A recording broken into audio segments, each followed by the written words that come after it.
Então vamos lá, o título da ministração é Foi para isto que eu vim. Ok? Amados, eu quero começar fazendo algumas perguntas a vocês. O que você está fazendo? O que você está fazendo no reino? O que você está fazendo para o reino? Lembre-se, antes você pertencia ao império das trevas. Deus foi lá e te pinçou e te transportou para o reino do Filho do amor dele. Agora você pertence ao reino de Deus. Você está no reino de Deus. Você pensa que foi chamado para quê? Essa é outra pergunta. Quando você para pensar na sua salvação, o porquê você foi salvo? Para quê? Propósito, finalidade. Para ir para o céu? Ok, este é o teu destino, o céu, o destino do salvo.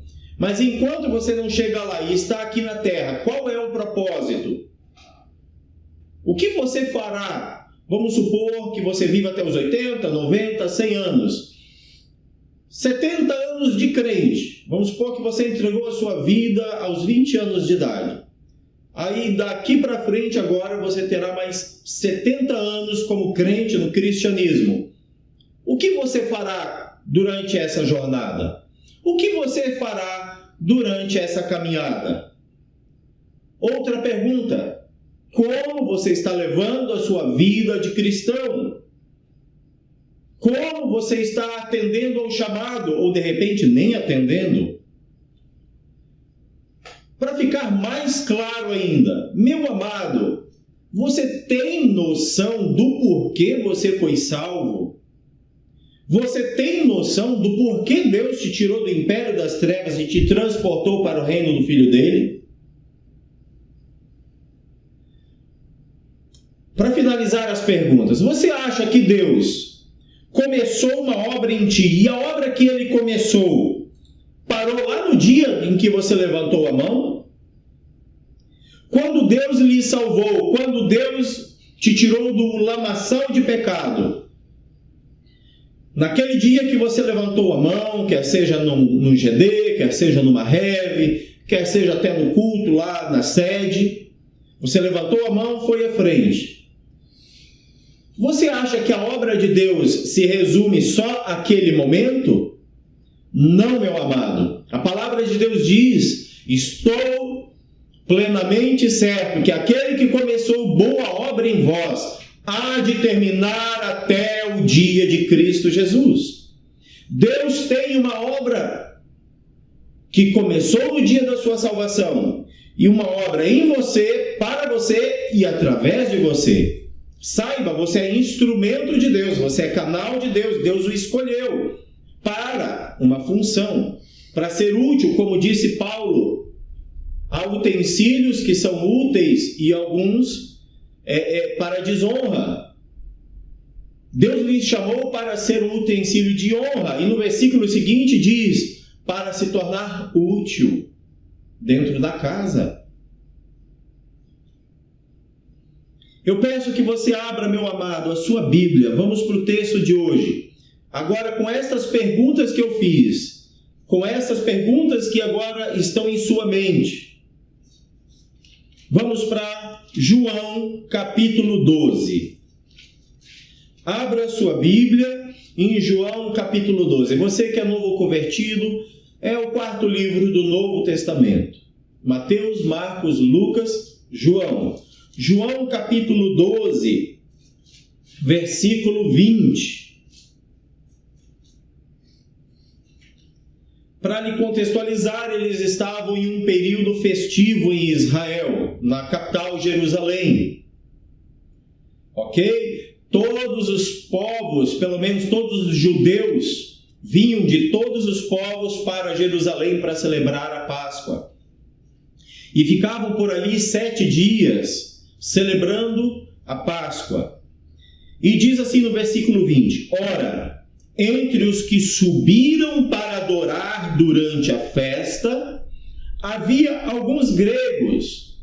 Amados, a Bíblia poderia não dar destaque nenhum a isso, mas se está na palavra é porque é importante. e diz que entre muitos havia alguns gregos. Estes, pois, se dirigiram a Filipe, que era de Betsaida da Galileia, e lhe rogaram: Senhor, queremos ver Jesus.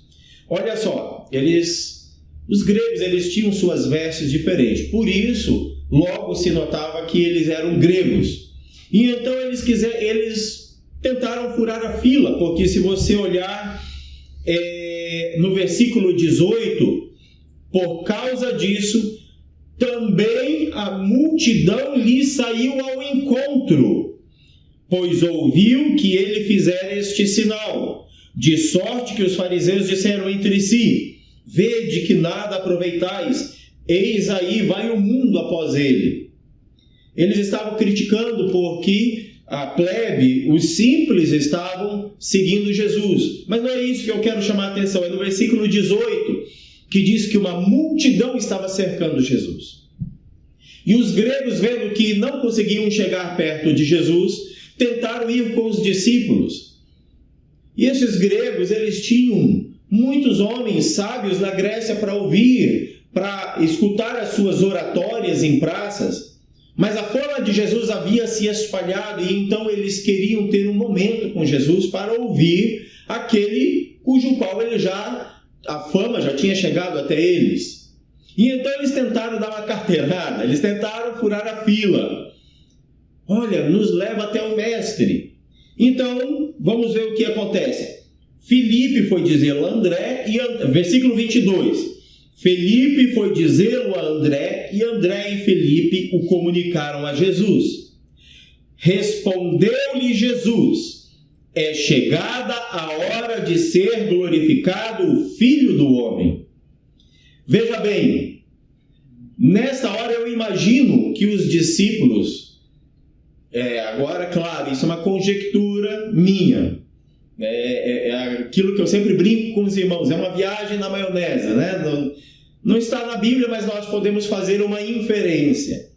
Amados, eu imagino os discípulos vendo que grande multidão apertava, e entre a grande multidão havia um grupo de gregos que queriam ter com Jesus. Eles comunicam para Jesus e Jesus solta esta frase: é chegada a hora de ser glorificado o Filho do Homem. Se você fosse discípulo de Jesus, o que você entenderia com essa frase? O que você pensaria com essa frase? Não sabendo como segue o texto, mas imagine que você estivesse ali e aí Jesus vira para você e diz, você fala: olha, os gregos querem falar contigo, querem lhe ouvir. E aí Jesus se levanta e diz: é hora de ser glorificado o Filho do Homem. Seja sincero, não nos passa uma impressão que Jesus ia pegar um caixote de tomate, subir nele e ali fazer uma apresentação como filho de Davi, se apresentar como o rei, o Messias e tal, segundo todo o imaginário dos judeus, como eles tinham a expectativa de receber o Messias, como eles tinham a esperança de como seria o Messias na visão deles, que viria num grande cavalo branco, com a espada desembainhada, com miríades e multidões de cavaleiros. Mas não, Jesus entrou poucos dias antes, em um jumentinho, com as multidões com palmeiras. Mas aí Jesus se levanta, agora voltando para o texto: é chegada a hora de ser glorificado o Filho do Homem. Essa frase não nos dá um entendimento, pelo menos não daria uma esperança para os discípulos: agora vai se manifestar o Filho de Davi. Mas de repente o curso da oratória muda. De repente Jesus diz: em verdade vos digo, se o grão de trigo caindo na terra não morrer, fica ele só, mas se morrer, produz muito fruto. Veja bem, meu amado, você que está sentado aí, de repente Jesus muda o discurso. Ele diz: é hora de ser glorificado o Filho do Homem. Então todos imaginam que agora Jesus vai se apresentar de forma portentosa, como seria digno um descendente do rei Davi se apresentar. Mas não, ele começa o seguinte discurso: se o grão de trigo caindo na terra não morrer, fica ele só. Eu imagino os discípulos um olhando para o outro e pensando, mas não era esse discurso que eu queria. Mas eu imagino Filipe e André, que foram comunicar que os gregos estavam ali, eu imagino os dois olhando e pensando, mas o que o mestre está agora querendo dizer com tudo isso? Se o grão de trigo caindo na terra não morrer. Eu imagino que Jesus olhou para a multidão, olhou para os seus discípulos e percebeu uma interrogação na testa deles. Então Jesus dá uma explicação do que ele falou antes. Ele tenta explicar melhor e diz: quem ama a sua vida, perde-a. Mas aquele que odeia a sua vida neste mundo, preservá-la para a vida eterna. Eu achei aqui uma caixinha. Essa caixinha, ela é a casca da semente. Jesus estava chamando para a casca de vida pessoal, o teu ego, o teu eu. Jesus estava chamando para a casca como sua vida particular. E o que tinha dentro é a vida eterna, é a vida verdadeira. E aí Jesus dá a seguinte explicação: essa casca é a tua vida. Essa casca é as tuas vontades pessoais. Essa casca é o teu eu, é o teu ego. Se isso não morrer, a vida do espírito que está dentro não flui, porque é a casca que está impedindo. E aí Jesus estava dizendo: ei, enquanto você continuar apaixonado, obcecado, amando a tua própria casca, amando a tua vida, chamando isso de minha vida, e recusando a vida de Deus, que é a verdadeira vida que está dentro de você, e recusando a verdadeira vida, recusando o mover do Espírito que está dentro de você, e permitindo que a casca continue inteirinha, você está assim trancando o rio, você está represando o fluir de Deus, você está represando a vontade de Deus, está represando a vida de Deus e impedindo o que Deus queria fazer através de você. Deus tem grandes planos, mas a sua vida só tem uma pessoa que se torna responsável por acontecer ou não acontecer a vontade de Deus na sua vida, e essa pessoa se chama você. Eu. Somente nós podemos impedir o fluir de Deus. A casca que está fora, Jesus disse: olha, quem amar essa vida, o que você está chamando de vidinha, o que você está chamando de seu, de meu, o que você está chamando de sua propriedade, que é essa vida fora, essa casca fora, isso daí você não deve amar. E pelo contrário, Jesus usa uma palavra que é um pouco até pesada. Ele diz: aquele que odeia essa casca, que odeia aquilo que ele chama de sua vida, aquele que odeia sua vida neste mundo, preservá-la para a vida eterna. Meu amado, qual é a prioridade? Veja bem, vamos voltar para o versículo anterior, porque Jesus deu um segredo no versículo anterior. Quando nós estamos dispostos a nos desfazer do que chamamos de nossa vida, a casca, como eu dei o exemplo aqui, isso aqui é a casca, o que está dentro é a verdadeira vida. O que nós chamamos de casca, se isso vier a morrer, como é que uma semente natural no campo ela morre? É quando a casca recebe toda a ação do tempo, a ação da umidade da terra, e ela vai se corrompendo, ela vai umedecendo, apodrece, e aí sim pode germinar a verdadeira vida que está dentro da semente. A verdadeira vida que está lá no interior. O Espírito Santo veio habitar no teu espírito, e para ele poder fluir, o nosso eu, o nosso ego, as nossas vontades pessoais tem que morrer.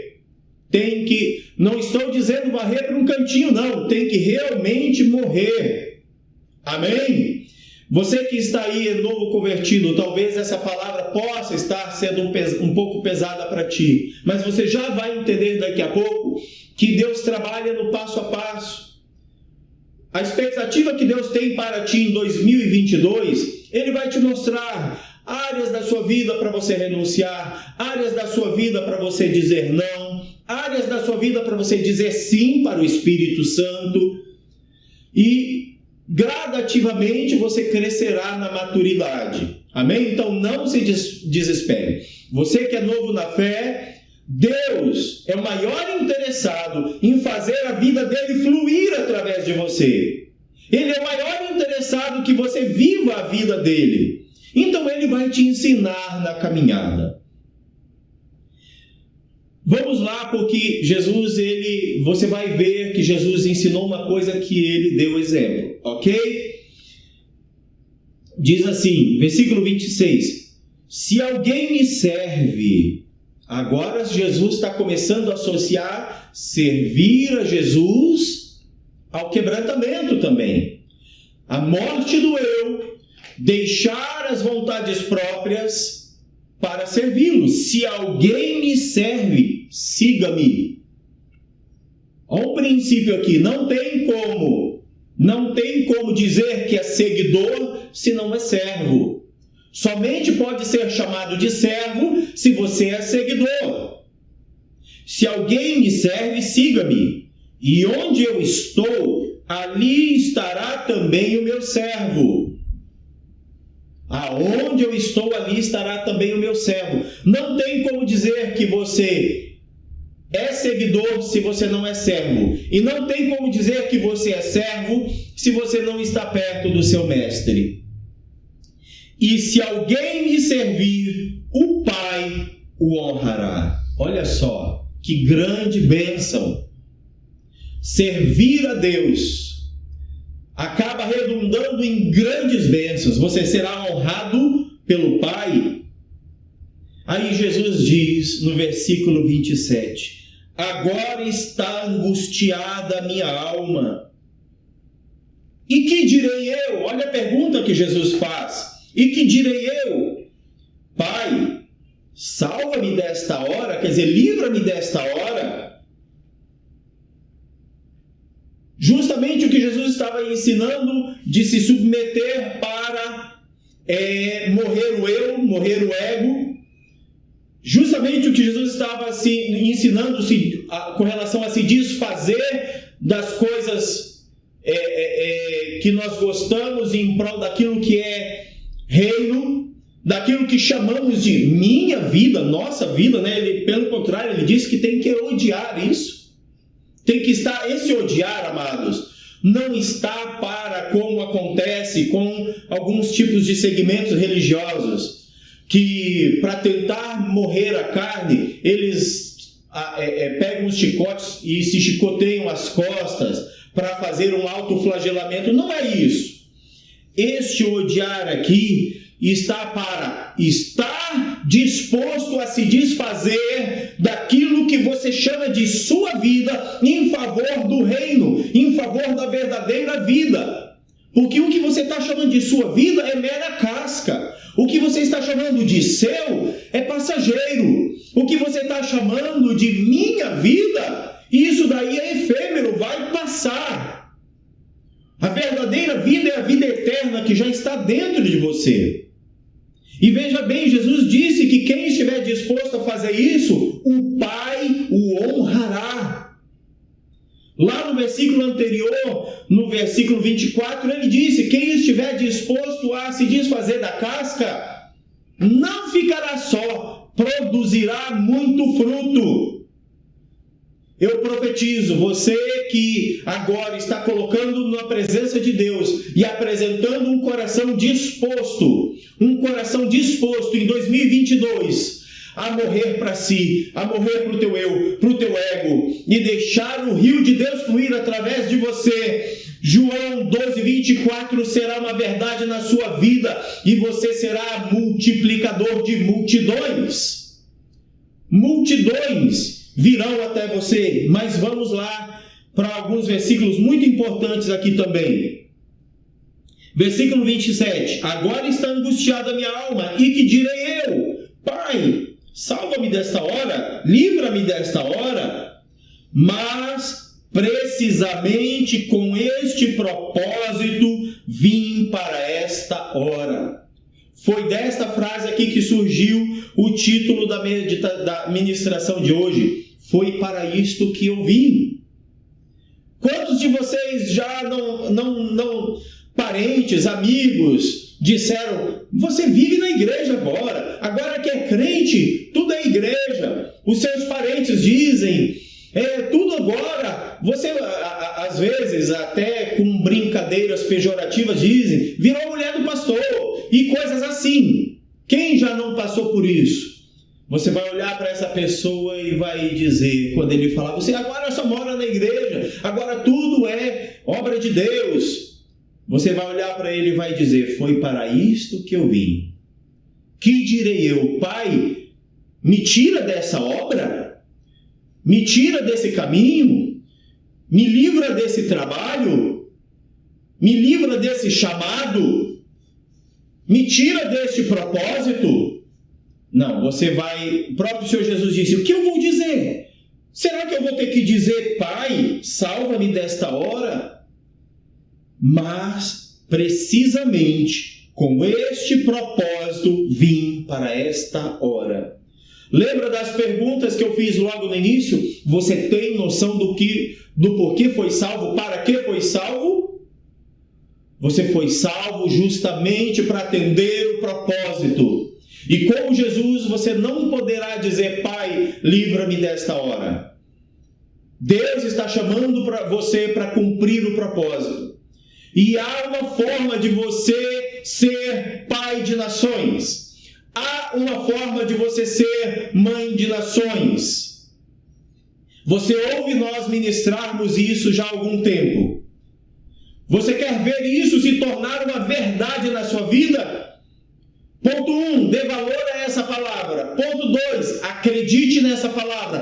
Ponto 3, esteja disposto a se desfazer do que você chama de sua vida. Esteja disposto a se desfazer do que você chama de minha vida. Esteja disposto a renunciar isso que é casca, que é passageiro, que não tem valor algum, porque o verdadeiro valor está dentro de você. O verdadeiro valor é o Espírito Santo, é a obra de Deus, é a vida de Deus fluindo dentro de você. Mas não tranque, não coloque uma casca, não tranque, não permita. Pastor, como é que eu tranco? É quando você deixa essa casca intacta.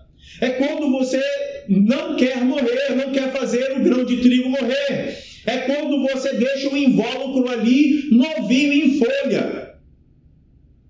Qualquer palavra, qualquer coisa que o apóstolo fala lá, ou a apóstola fala e tal, que é para quebrar a casca, você abraça, deixa eu pegar aqui de novo, você abraça a casca e diz, não, aqui ninguém pode tocar, eu não quero me desfazer disso que eu chamo de meu, eu não quero me desfazer dessa vida que eu chamo de minha.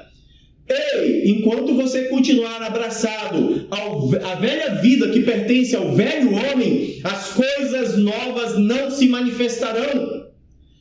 As coisas novas só se manifestarão se você estiver disposto a permitir que a palavra que é dada quebre a casca. A casca ela quebra com a ação do tempo, com a umidade e a ação da terra ali nela. E aí a casca se quebra e o rio, a vida flui. Amém? E aí Jesus diz, versículo 28, Pai, glorifica o teu nome.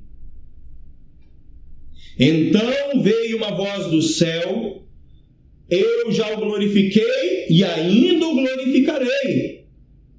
A multidão, pois, que ali estava, tendo ouvido a voz, dizia ter havido um trovão.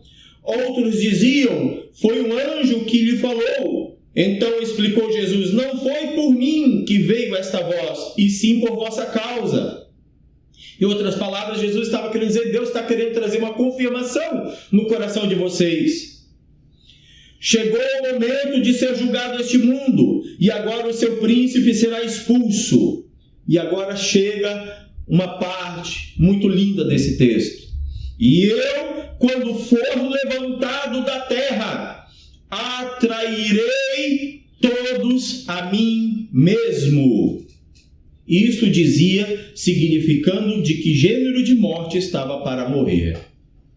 É claro, João escreveu isso depois dele ter toda a revelação completa, mas ali na hora, nenhum dos discípulos estavam conseguindo ter discernimento correto do que Jesus estava querendo dizer. Mas aí Jesus diz, e eu quando for levantado, quando a cruz lá no madeiro eu for levantado, atrairei muitos a mim. Jesus estava mostrando como é que ele daria o exemplo de ser a semente que morreria para germinar, para gerar muitos frutos. A disposição de atender o chamado, a missão. Ele mostrou, eu vim para uma missão, que é ir para a cruz. Eu vim com uma missão, que é ir morrer no madeiro. E eu tenho essa disposição para atender esse chamado. E depois de atender esse chamado, o Pai vai honrar e vai atrair todos. Vai atrair muitos. Meu amado, ouça, assim como foi com Jesus, o Espírito Santo vai fazer com você. E se você estiver disposto a morrer, disposto a enterrar o seu eu, a sepultar o seu eu, você atrairá muitos, muitos, muitos, muitos para você.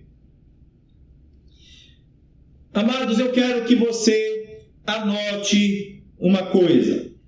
Primeira frase que eu quero que você anote, para você começar a ter noção do que é estar morto para o eu.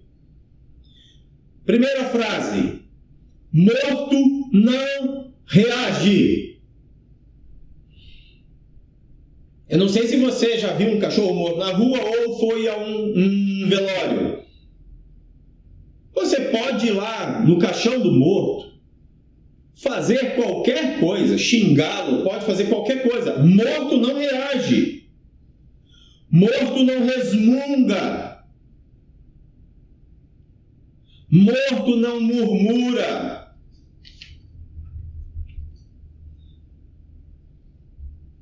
Outra frase, morto não cede às tentações. Vamos supor que o camarada era um cachaceiro. Morreu, está lá no caixão. Você chega para ele com um copo de cachaça, ele está lá no caixão. Ele fica com vontade de beber? Não, ele está morto. O camarada usou cocaína a vida inteira, está lá no caixão. Você chega com cocaína para ele cheirar, ele está morto. Ele cede à tentação? Não, porque ele está morto. Morto não cede às tentações. Morto não tem olhos, não tem ouvidos e não tem boca funcionando. Aquele que está em Cristo, os seus olhos, a sua boca, os seus ouvidos agora são para as coisas espirituais. Irmão, você deve estar perguntando, como que eu saberei se estou morto? Você deve estar se perguntando, como saber se alguém está morto? Como saber se eu já morri em alguma área da minha vida? Eu vou falar duas coisas. A primeira é só observar se está com cheiro podre. E se está com cheiro podre, você vai observar a segunda coisa. Quer saber se você está morto? Veja se tem urubus sobrevoando. Preocupe-se. Se Satanás não está vindo dar nenhuma beliscada na sua vida, é porque ele está satisfeito com o modo de vida que você leva, e então ele não está vindo, ele deixa, não, tá bom, esse crente levando a vida do jeito que tá bom. Mas quando o urubu sobrevoa e ele imagina que pode ou não pode aquele corpo estar morto, ele faz um teste. Ele desce ali e faz uma primeira beliscada. Se ainda há um pouco de resto de vida e de força vital, a pessoa ainda tenta dar uma mexida e espantar. Aí o urubu sabe que ainda está vivo.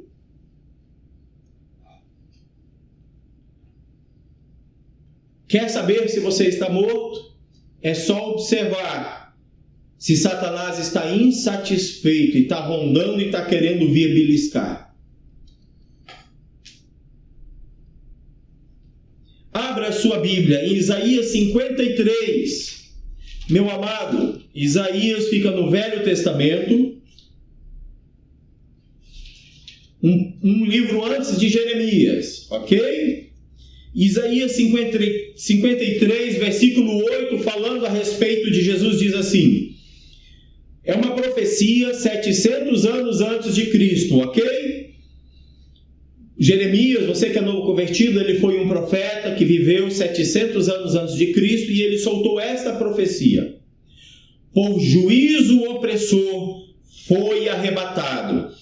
Amados, Jesus não podia ser julgado de madrugada pela lei romana e ele foi julgado de madrugada.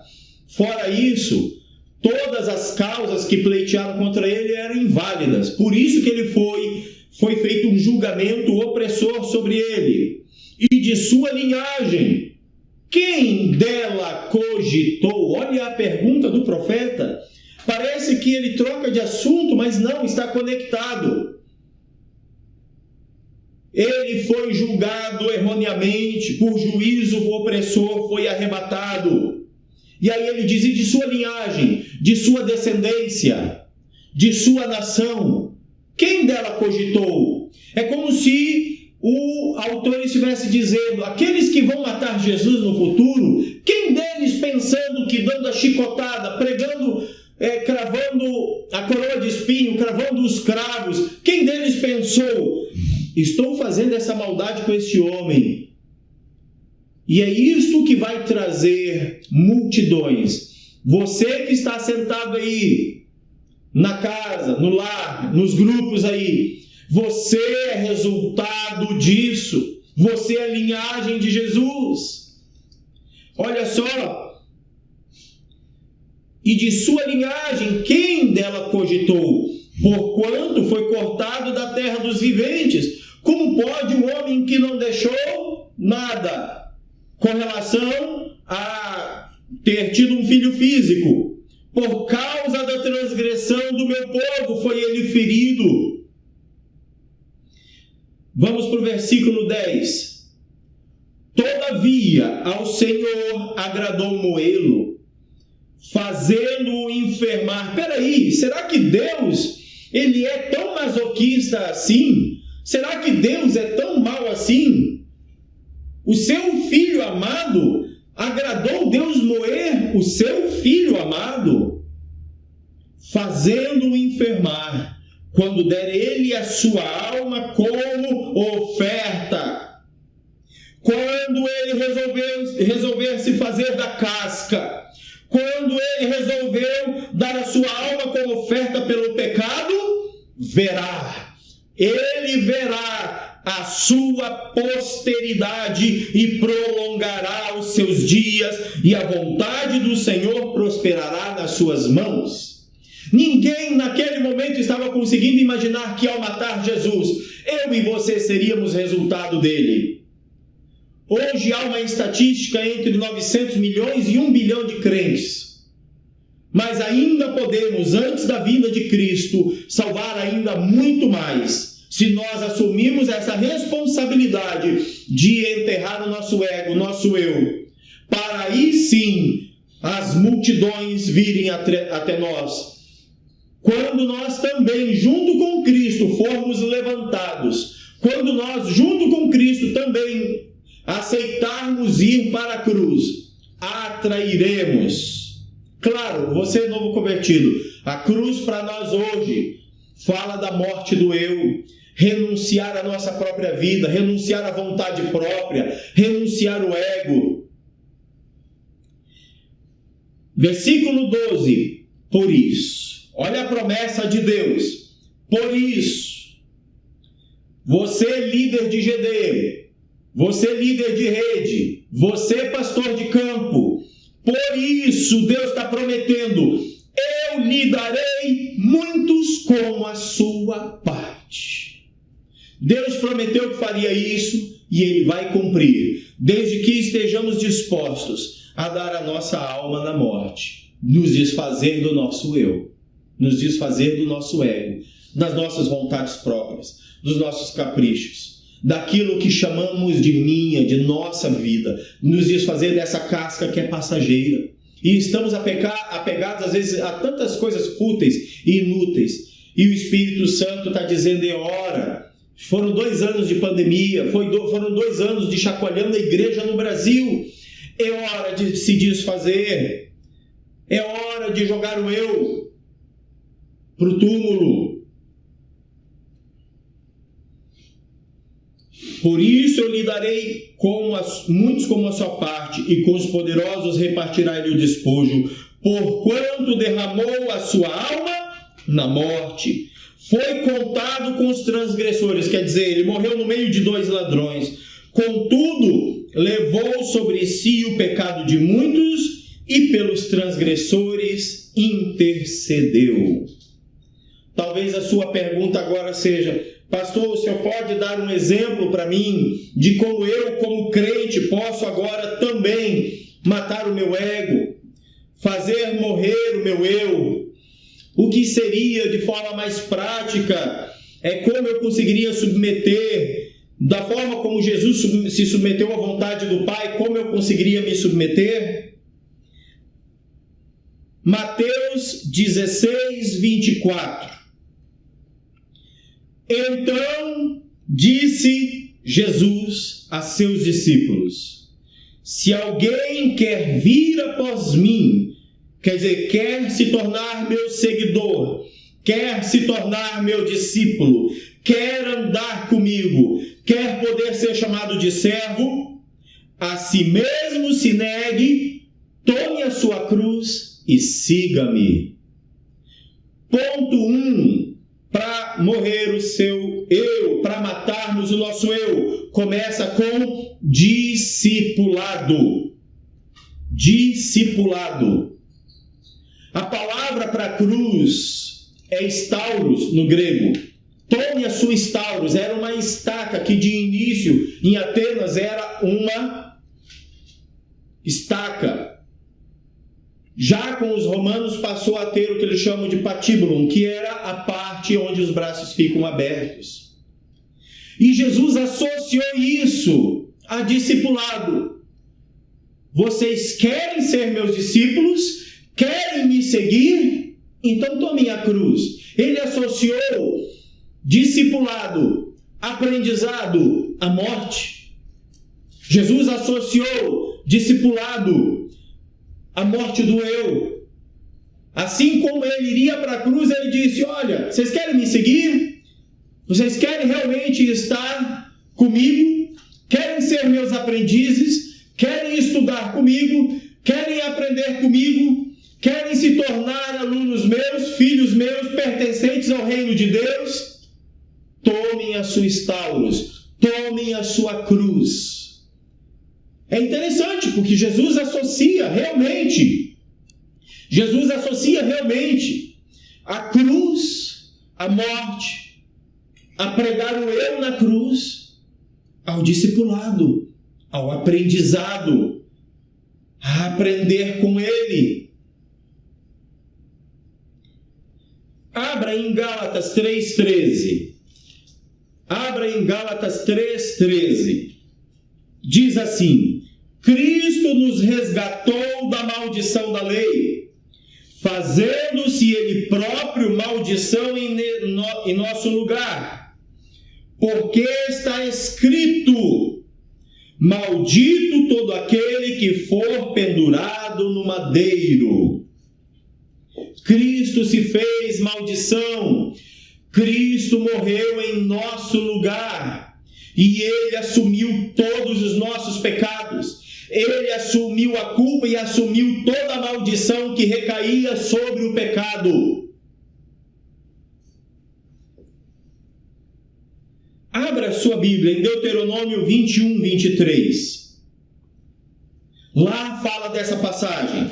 O seu cadáver não permanecerá no madeiro. Por experiência própria, 10 segundos, volta. O seu cadáver não permanecerá no madeiro durante a noite, mas certamente o enterrarás no mesmo dia. Porquanto o que for pendurado no madeiro é maldito de Deus. Assim não contaminarás a terra que o Senhor teu Deus te dá em herança. Pastor, onde o Senhor quer chegar? Já chegaremos lá. Amados, Deus está chamando você para deixar a palavra trabalhar. Deus está chamando você para deixar a palavra te esculpir, a palavra te moldar, a palavra formar o caráter de Cristo em você. Abra sua Bíblia em Hebreus 9, 19. Daqui a pouco nós vamos juntar todos esses textos e você poderá compreender melhor onde eu quero chegar. Precisamos primeiro passar por eles.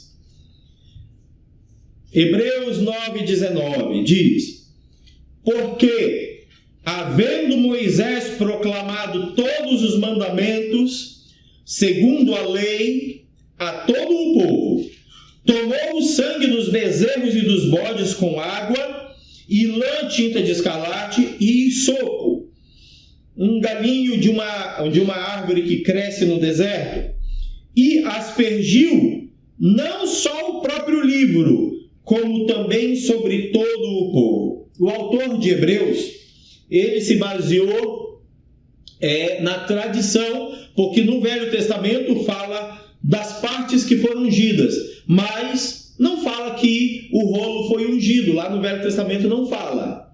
Deixa eu ver se eu acho aqui, só para fazermos uma... Não tem. Para você entender, ele pegou um ramo.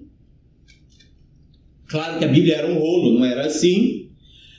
Além dele aspergir os jovens que estavam sendo ungidos naquele momento, ele aspergiu o próprio rolo, a própria Bíblia, a própria palavra.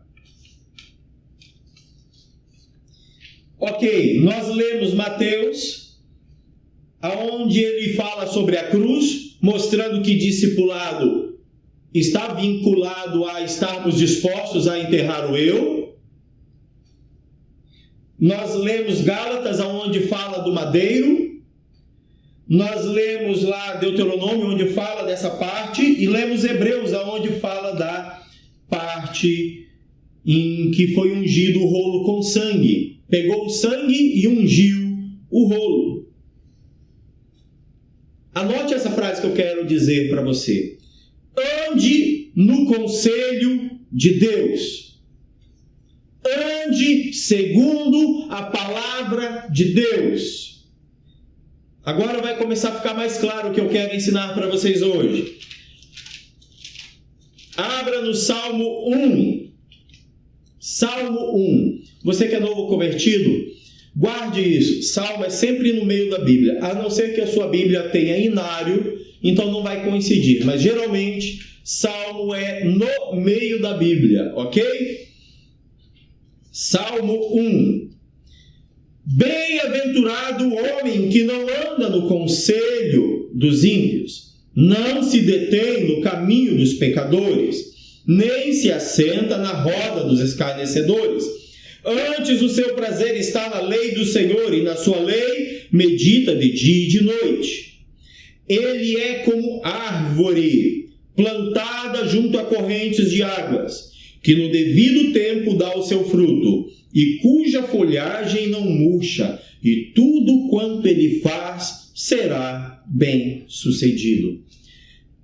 Dá a impressão que o salmista aqui quis fazer um trocadilho com a palavra conselho e árvore, porque madeiro, árvore e conselho é a mesma palavra no hebraico. Bem-aventurado o homem que não anda no conselho da árvore dos ímpios. Vocês sabiam que a palavra para conselho é a mesma palavra que madeiro, lenha e árvore? Bem-aventurado o homem que não anda no conselho dos ímpios.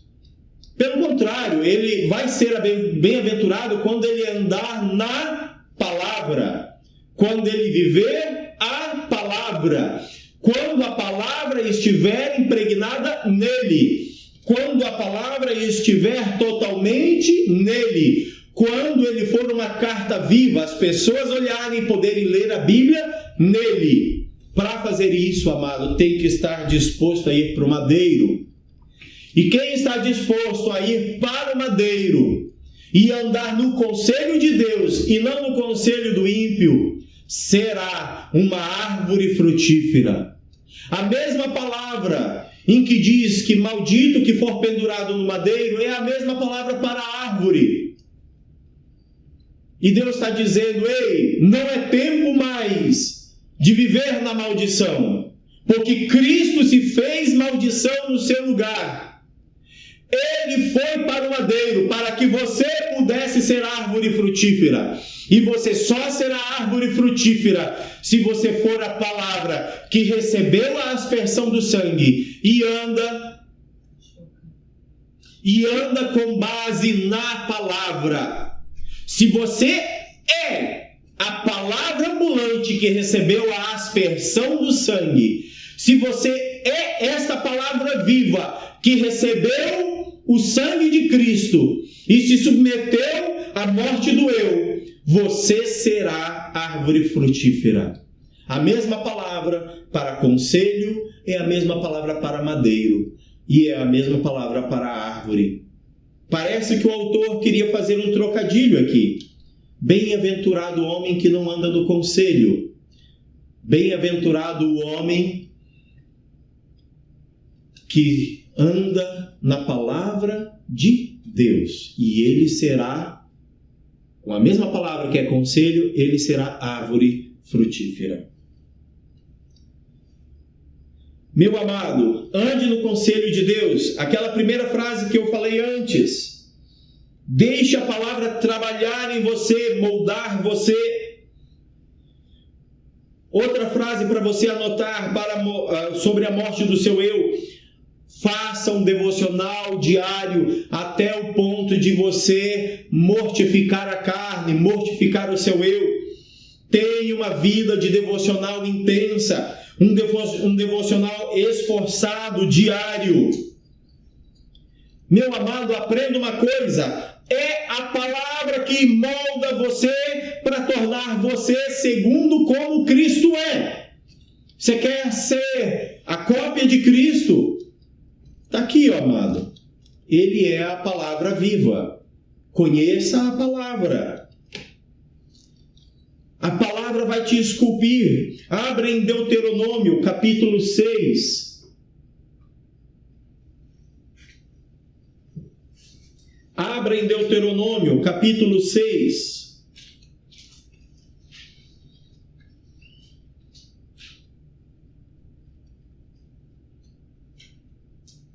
Versículo 4. Diz assim: Ouve, Israel, o Senhor nosso Deus é o único Senhor.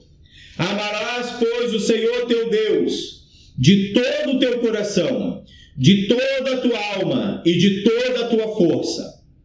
Estas palavras que hoje te ordeno estarão no teu coração, e tu as inculcarás a teus filhos, e delas falarás assentado em tua casa, e andando pelo caminho, e ao deitar-se e ao levantar-se. Também as atarás como sinal na tua mão, e te serão por frontal entre os olhos, e as escreverás nos umbrais de tua casa e nas tuas portas. Amados, havia um instrumento mais ou menos assim. igual essa caneta aqui. Ele era pontiagudo, era o sanar. Era um objeto pontiagudo. Antes do papiro e antes da pele de cabra, principalmente nas escolas, porque não podiam se desfazer tão facilmente de pele de cabra e não podiam errar tanto assim, porque não era tanta pele de cabra e tanto papiro fabricado. Então, nas escolas, para se ensinar a ler, a escrever, havia um objeto parecido com um prego, dessa forma, e que na argila eles escreviam: tu as inculcarás. É como se tu as inscreverás nos teus filhos. Deus quer esculpir a verdade dele em você. Deus quer fazer a palavra dele ser escrita em você. Deixe Deus imprimir a palavra em você. É como se ela estivesse grudada. Homens, mulheres, que a palavra está neles e estão salpicados pelo sangue, eles têm a autorização para serem grandes árvores frutíferas. Ande não no conselho dos ímpios, não ande no conselho dos youtubers. Deixa eu lhe dizer, esses youtubers nem lhe conhecem, esses youtubers nem sabem da sua existência. Não ande no conselho imitando jogador famoso, ator famoso, cantor famoso. Você tem homens de Deus para imitar na Bíblia, na palavra, imitar Cristo e também na nossa igreja. Há bons e grandes referenciais na nossa igreja. Então você não tem que estar imitando porque cantor tal é tatuado, cantora tal tem alargador. Irmão, no dia que você estiver doente, aliás, nessa época de Covid, nenhum deles orou por você. Nenhum deles foi lá te visitar. Nenhum deles esteve do seu lado. Nenhum deles jejuou por você. Nenhum deles levantou clamor por você. Eles nem sabem da sua existência. Então pare de seguir conselho de outros. Você tem homens, você tem a palavra. Você está numa igreja que tem palavra. Então, meu amado, ouça o conselho da palavra. Torne-se a palavra ambulante e seja a palavra que é salpicada pelo sangue. E então você será multiplicador. Só se você estiver disposto a ir para o madeiro, a ir para Estauros, a ir para a cruz, a ir morrer, enterrar o seu ego, e aí sim se tornará árvore frutífera. De árvore de maldição, aonde se pendura alguém no madeiro, para uma árvore agora de multiplicação. Amados, aprenda uma coisa, nós não somos uma igreja de discipulado, nós somos uma igreja em discipulado, e há uma diferença enorme.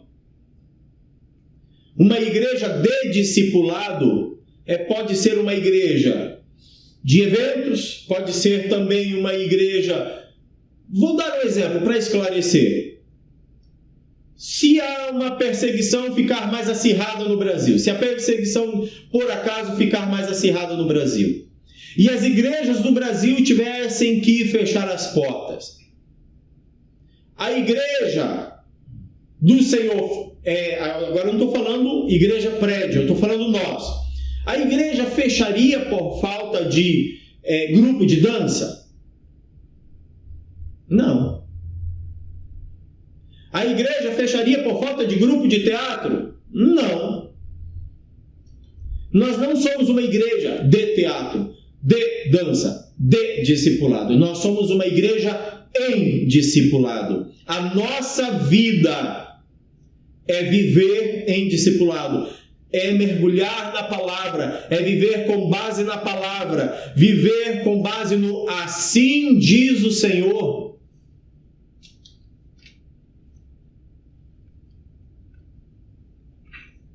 Abra a sua Bíblia em Lamentações 3:27. Depois de Jeremias, Isaías, Jeremias, Lamentações. 3:27. Bom é para o homem suportar o jugo na sua mocidade. Bom é para o homem suportar o jugo na sua juventude. Para você entender esse texto, vamos ler também Mateus 11.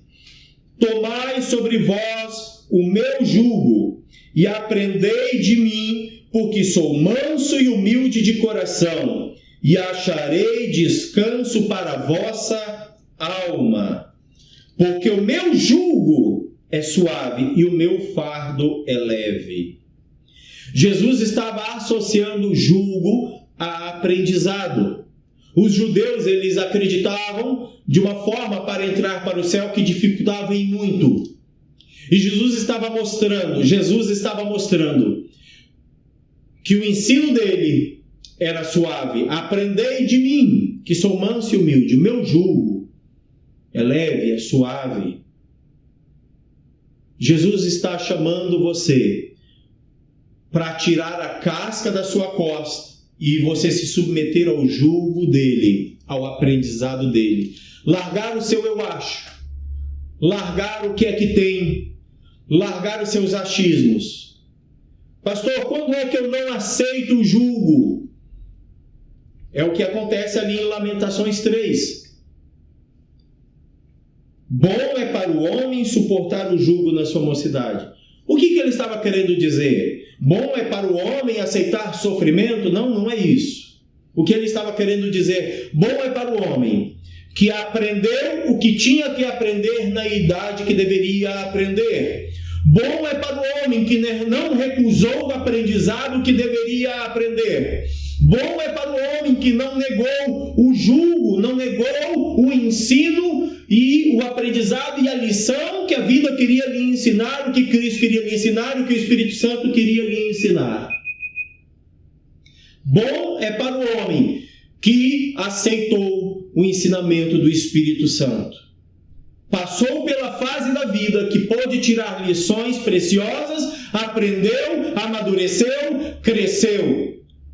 Porém, alguns dizem assim, olha, pegam o jugo que está no ombro, o jugo de Jesus, o jugo de Deus, tiram do ombro e dizem, não, Jesus, contigo eu não quero aprender. Não, Jesus, contigo eu não quero que o Senhor me ensine nada.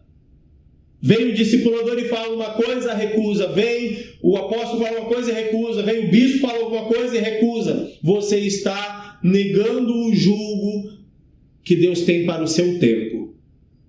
E Jesus associou os orientais, eles faziam essas associações. E Jesus fez essa associação. Quer aprender comigo? Então é o meu jugo, é o meu ensinamento. Quer ser meu discípulo? É a minha cruz, é a minha estaulos. Submeta-se a essa cruz, submeta-se a esse jugo. Duas palavras que Jesus associou a ensino. Duas palavras que Jesus associou à morte. Duas palavras que Jesus associou à renúncia, a esvaziar-se de si. Duas palavras que Jesus usou para mostrar que a casca deveria morrer. A palavra de Deus diz no livro de Hebreus 4:12 que a palavra é viva e eficaz, ela é mais cortante do que qualquer espada de dois gumes. Depois você estuda na sua casa Hebreus 4:12. Ela é apta para discernir pensamentos e propósitos do coração. Meu amado, você está com dúvida do seu chamado? Então a palavra vai te revelar o seu chamado, vai te mostrar o seu propósito. Eu abri essa ministração fazendo aquelas perguntas. Para que você foi salvo? O porquê você foi salvo? O que você está fazendo no reino? Você está atendendo ao chamado? Você está deixando o Espírito Santo completar a obra na sua vida? Está deixando? Pastor, eu queria conhecer mais. Então, Hebreus 4:12, a palavra, ela ajuda a discernir pensamento e propósito. Submeta a sua mente à palavra, para com o eu acho, para de seguir outros. Você tem cobertura, você tem discipulador, você está numa igreja que se preocupa com o seu futuro. Você quer ver, meu amado, como eu falei na quarta-feira, a ovelha entra à noite, 6 da tarde, fecha o aprisco, ela passa a noite ali protegida, 5:30 da manhã, o pastor abre o aprisco, a ovelha vai para pastos verdejantes e águas tranquilas. Se o pastor não abrir o aprisco dentro de 2 horas, as ovelhas entram em estresse. Primeira coisa que elas fazem é arrumar inimizade entre si e briga entre os grupinhos. Elas começam a dar cabeça. Estou falando de ovelha biológica mesmo. Nós somos associados na Bíblia à ovelha. E as ovelhas começam a dar cabeçada entre si. Se você está sem propósito, pode saber, você está cheio de probleminha na sua vida. Se você não está atingindo a finalidade para a qual Jesus te chamou, você está cheio de probleminha. Pastor, então como é que eu faço para eliminar esses probleminhas? Submeta-se à vontade de Deus, viva para Deus, cuide daquilo que Deus te mandou cuidar, e Ele vai cuidar da sua vida, e esses probleminhas vão começar a desaparecer um por um, porque Deus vai se responsabilizar pela sua vida. Desde que você assuma a responsabilidade com o reino, desde que você assuma a responsabilidade com os perdidos. Temos ensinado, amados, os 2 maiores mandamentos: fé e amor. Fé na palavra de Deus e amor para com o próximo. Você tem atingido esse propósito máximo? Andar por fé e em amor? Amados, a palavra vai ajudar você a enterrar o seu eu, se tornar mais parecido com Cristo, que é o propósito de Romanos 8, sermos a imagem do primogênito. E a palavra vai, você morrendo e se deixando e vivendo segundo a palavra, você vai conquistar a sua nação, conseguir ganhar vidas e fazer discípulos, colocando isso como razão máxima do seu viver.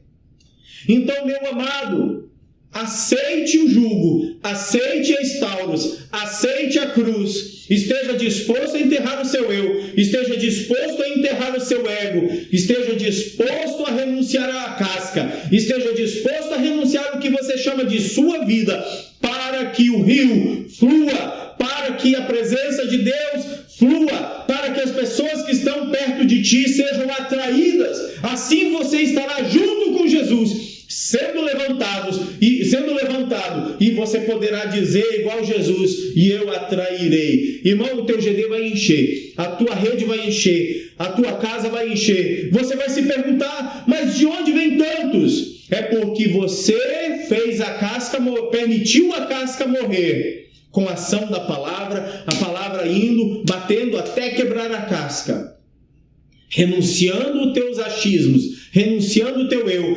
renunciando a rebelião, renunciando o teu eu acho. E aí sim flui o rio de Deus. Apocalipse capítulo 5, versículo 2 ao 12, é um pouco longo, mas diz assim: vi também um anjo forte que proclamava em grande voz: quem é digno de abrir o livro? Apocalipse 5, versículo 2 até o 12. Quem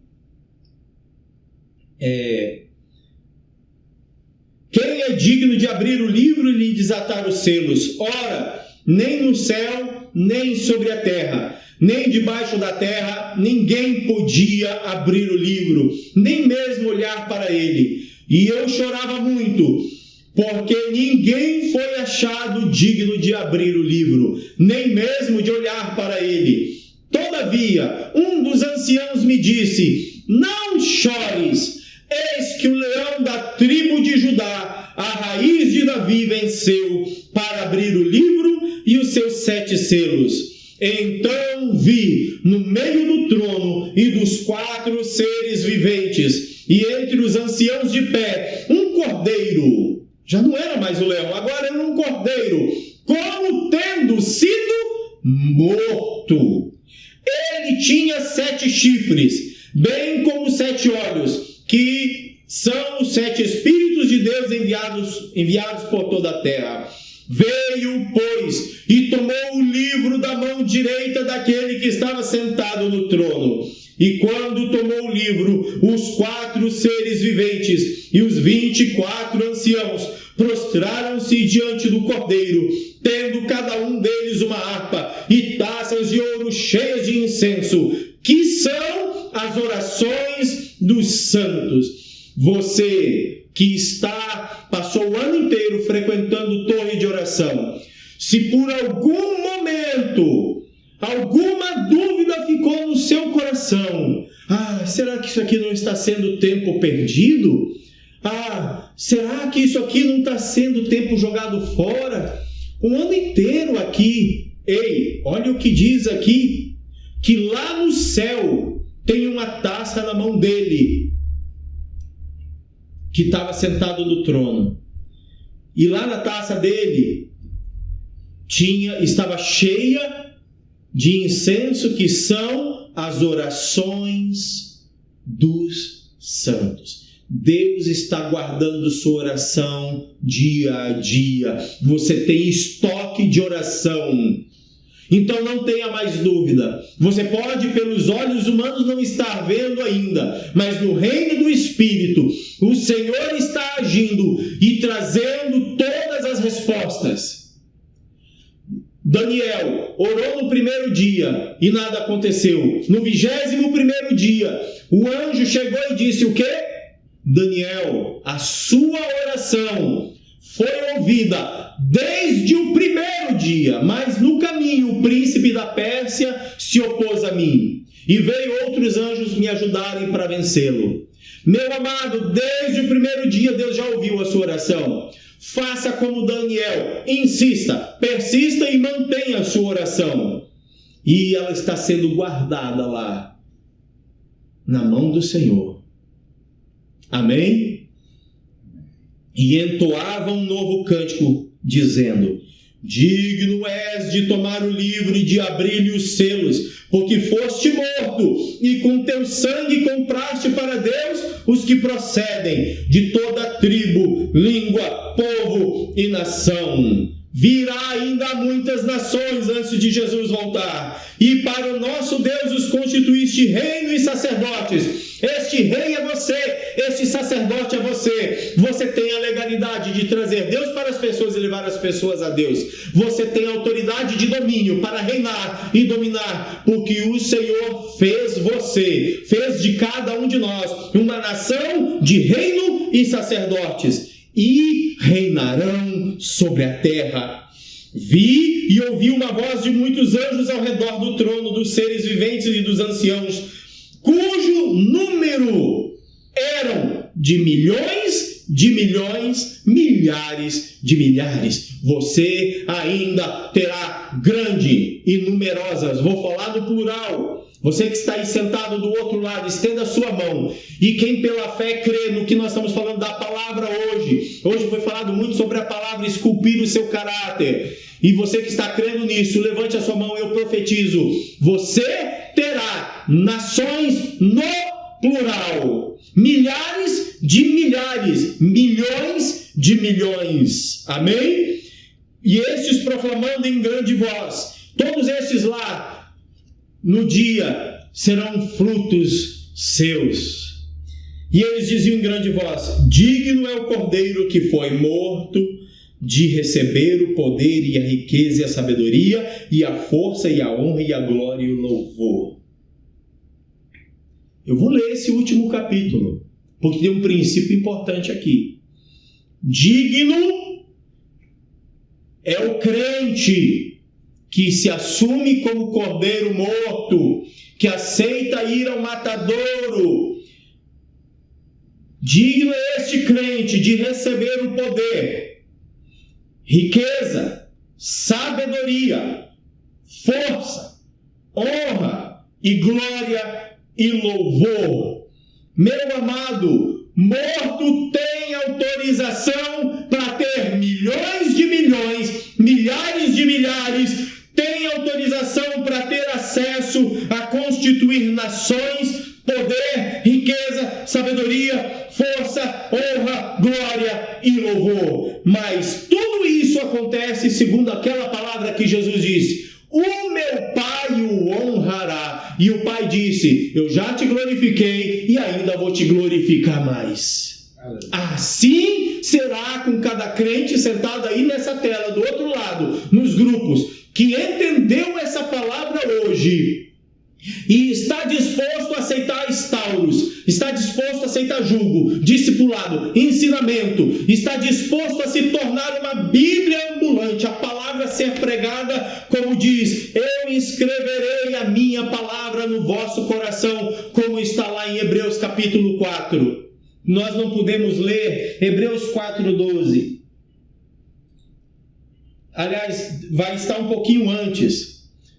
Meu amado, se você estiver disposto a ser essa palavra, deixar Cristo imprimir a palavra em você, você se tornará uma Bíblia ambulante, salpicada pelo sangue, sendo a prova viva que aceitou morrer na Estauros, a prova viva que renunciou eu e atrairá muitos.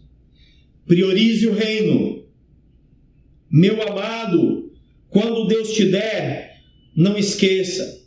Quando Ele ainda segurar a mão, continue glorificando.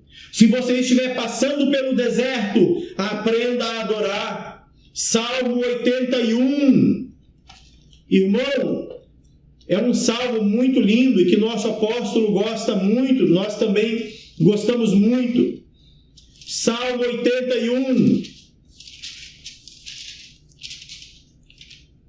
Bom, já que vocês estão no lar, não tem o tempo do ônibus para voltar para casa e tal, dá para vocês ainda terem um pouquinho de paciência aí, não dá?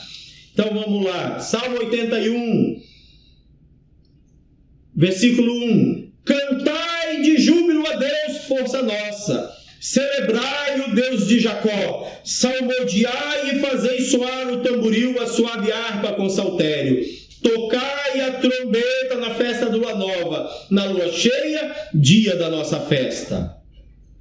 Agora é importante, tudo que ele falou anteriormente, ele diz, olha, tudo isso que eu falei para vocês aprenderem a adorar, cantar, louvar, isto é preceito para Israel, isto é prescrição do Deus de Jacó.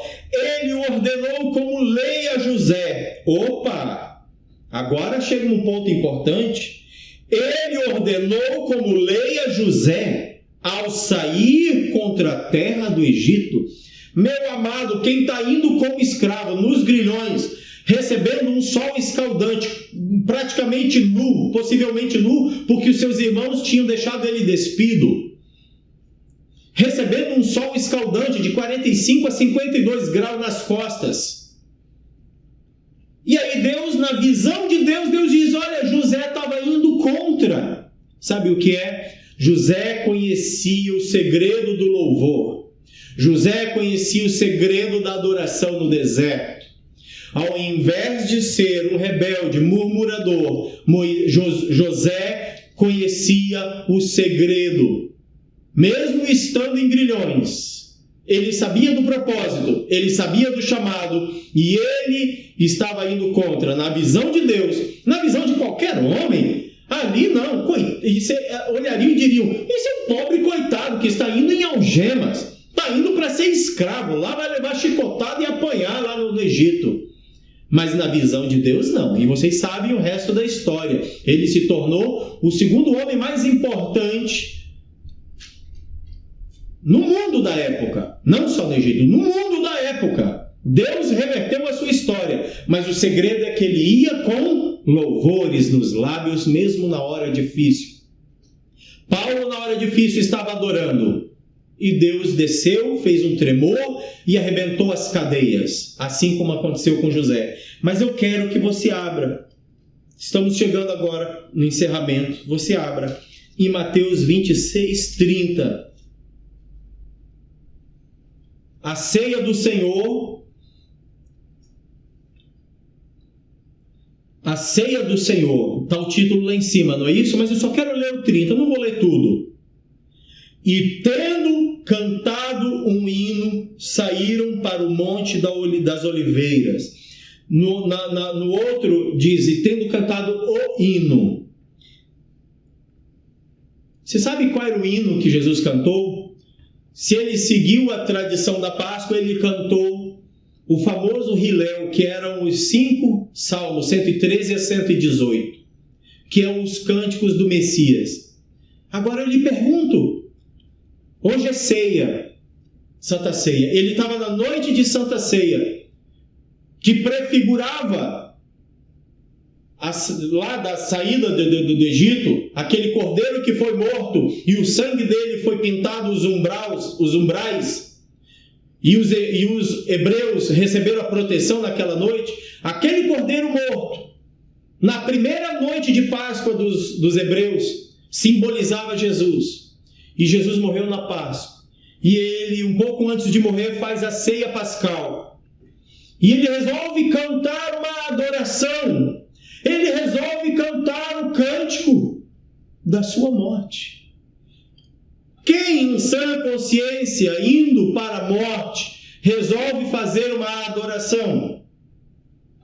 Quem em sã consciência, sabendo que daqui a pouco não teria nenhum dos seus discípulos do lado dele, e até o mais afoito, que era Pedro, não estaria, antes que o galo cantasse 3 vezes, ele negaria Jesus. Quem é que, sabendo que não teria ninguém daqueles da multiplicação dos pães, ninguém que recebeu seus benefícios, estaria do lado dele? Seria julgado por um julgamento opressor.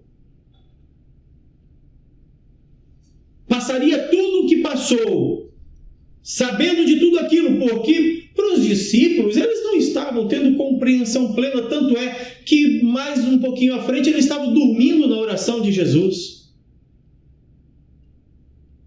Estavam lá cochilando, eles não estavam no clima, só Jesus sabia o que passaria, por isso ele disse, um pouquinho antes, naquela semana de Páscoa, ele disse: minha alma está angustiada, o que direi eu? Livra-me desta hora? Claro que não, pois é para isto que eu vim, foi precisamente para este chamado, para este propósito. Ei, crente, o teu primeiro chamado é enterrar a velha criatura para fluir a nova. É precisamente para isto que eu vim, disse Jesus. E quando você faz isso, a legalidade, a autorização para ganhar multidões virá sobre você. Você atrairá muitos. E aqui, lá no Salmo 81, mostra que José foi assim. José era bisneto de Abraão. Nós somos descendência de Abraão. Nós temos a legalidade e o direito. As promessas estão sobre nós. Então, meu amado, haja como José, que foi cantando e adorando.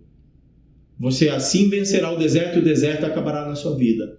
Haja como Paulo na cadeia e tome uma atitude igual à do nosso mestre Jesus, que resolveu adorar na Páscoa, resolveu adorar naquela noite de Santa Ceia. Cantou para a sua morte. Amado, nada pode lhe parar, nada pode substituir o teu propósito máximo de servir a Deus, de ganhar vidas e fazer discípulos, de se tornar parecido com Jesus. Quantos se casaram na nossa igreja e agora estão aí paradão? Parece que o propósito máximo era ganhar a esposa. Ei, teu propósito máximo é ganhar vidas para Jesus. Ah, porque agora eu estou com filhos. Eu me lembro quando nós evangelizávamos na Terra Firme, a missionária Nazaré com 3 filhos pequenos, um em cada braço e um pequenininho que já conseguia andar, íamos evangelizar e ela não tinha desculpa para filho pequeno. Tem gente que porque o filho atrapalha no culto, fica em casa para cuidar do filho. Nada pode substituir o propósito máximo. Pobreza não pode te parar. Ah, porque eu não tenho condições. Ei, se você se envolver na obra, você vai passar a ter condições. Só que o que não pode acontecer, eu já vi pessoas que andavam a pé. Senhor, se o Senhor me der bicicleta, eu visito todo mundo. Se o Senhor me der carro, eu visito todo mundo. Moto, eu visito todo mundo. Deus deu a bicicleta, depois deu a moto. Se o Senhor me der carro, aí eu vou fazer minha obra bem. Meu carro vai estar lotado de alma. Aí quando chega num patamar que Deus prospera, a prosperidade atrapalha? Não, não pode. Nada pode mais atrapalhar o teu propósito máximo com Deus. Distância não pode te parar. Amados, nós somos uma igreja missionária. Por vezes e muitas vezes nós já quisemos que os irmãos ganhassem pessoas ali pertinho da sua casa, na sua rua, pertinho do quarteirão. Mas de forma proposital, as almas começam a vir de todos os cantos. É Deus dando um sinal para nós que nós somos uma igreja missionária, multiplicadora. Então, elimine essa questão negativa da distância. Distância não pode te parar. Jesus disse que se levantaria a rainha de Sabá, que veio de longe visitar Salomão. E Jesus disse: aqui está quem é mais importante que Salomão. Meu amado, você foi feito para derrubar gigantes. Abra o mar ou aprenda a andar sobre as águas. Nada pode lhe frear. Enfrente os desafios de cabeça erguida. Salte muralhas e diga como Davi: eu rompo as fileiras do inimigo. Com Deus eu rompo as fileiras do inimigo como quem rompe águas. Só poderá dizer isso aqueles que estão dispostos a ir para Estauros, a ir para o jugo, a aceitar o jugo de Deus. E Jesus disse em João 12: e aquele que me servir, o meu Pai o honrará. Amém?